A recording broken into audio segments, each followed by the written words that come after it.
Guest ആയിട്ടാണ് പോകുന്നത്. മാത്രമല്ല നമസ്കാരം, സുഖല്ലേ? സുഖല്ലേ? ഓക്കെ.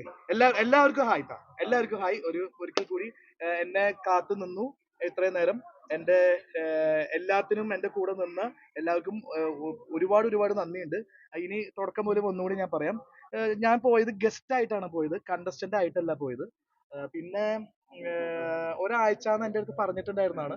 അവർക്ക് കുറെ ഈ 50 ദിവസം കഴിഞ്ഞതല്ലേ, അപ്പൊ അവർക്ക് കുറെ കാര്യങ്ങളൊക്കെ ഉണ്ടാവും. ചില ആൾക്കാർക്ക് സങ്കടങ്ങൾ ഉണ്ടാവും, ചില ആൾക്കാർക്ക് സന്തോഷങ്ങൾ ഉണ്ടാവും.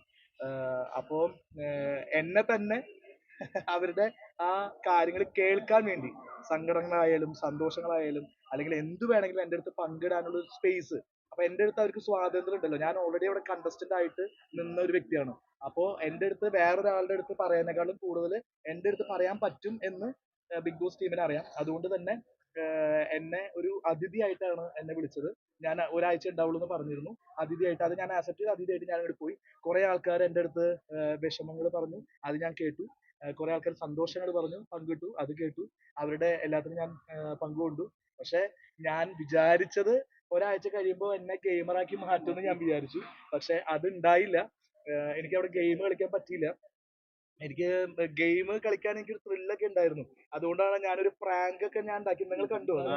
കണ്ടോ? അത് ഞാൻ തന്നെ ഉണ്ടാക്കിയതാണ് ആ പ്രാങ്ക്. കാരണം എന്താ വെച്ചാൽ എനിക്ക് ഗെയിം കളിക്കണം എന്നൊരു അതിയായ ആഗ്രഹം ഉണ്ടായിരുന്നു. അപ്പോ സിജോ എന്റെ ആദ്യത്തെ 7 ദിവസം നോക്കുമ്പോ സിജോ ഞാൻ ഭയങ്കര ഭയങ്കര ഒരു വഴക്കിലെ ഒരു അറ്റത്തായിരുന്നു അല്ലെ.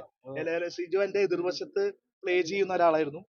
ഭയങ്കര വഴക്കായിരുന്നു ഞങ്ങൾ തമ്മിൽ. പക്ഷെ അത് മുഴുവൻ ഈ തവണ എനിക്ക് ഏറ്റവും വലിയൊരു ഭാഗ്യം കിട്ടിയത് സിജോ ആയിട്ട് എല്ലാ കാര്യങ്ങളും ഞങ്ങള് പറഞ്ഞ് സ്നേഹത്തോട് കൂടിയിട്ടാണ് ഞങ്ങൾ വന്നത്. അപ്പൊ എനിക്ക് അന്ന് അങ്ങനെ ഒരു സംഭവമൊക്കെ നമ്മൾ അത്രയും ശത്രു എന്നൊന്നും പറയാൻ പറ്റില്ല. അത് ഗെയിമിന്റെ ഭാഗമായിട്ടാണ് നമ്മൾ കളിച്ചത്. പക്ഷെ സിജോ ആയിട്ട് ഒരുപാട് നേരിടേണ്ട ഒരു അവസ്ഥ എനിക്ക് വന്നിട്ടുണ്ടായിരുന്നു. അത് കഴിഞ്ഞിട്ട് ഇങ്ങനെ ഒരു ഇൻസിഡന്റ് പറ്റിയപ്പോ എന്റെ മനസ്സിൽ തന്നെ ചെറിയൊരു സങ്കടം ഉണ്ടായിരുന്നു. ഞാൻ എങ്ങനെ സിജോനെ വിളിക്കും? എനിക്ക് വിളിക്കണമെന്ന് ആഗ്രഹമുണ്ട്.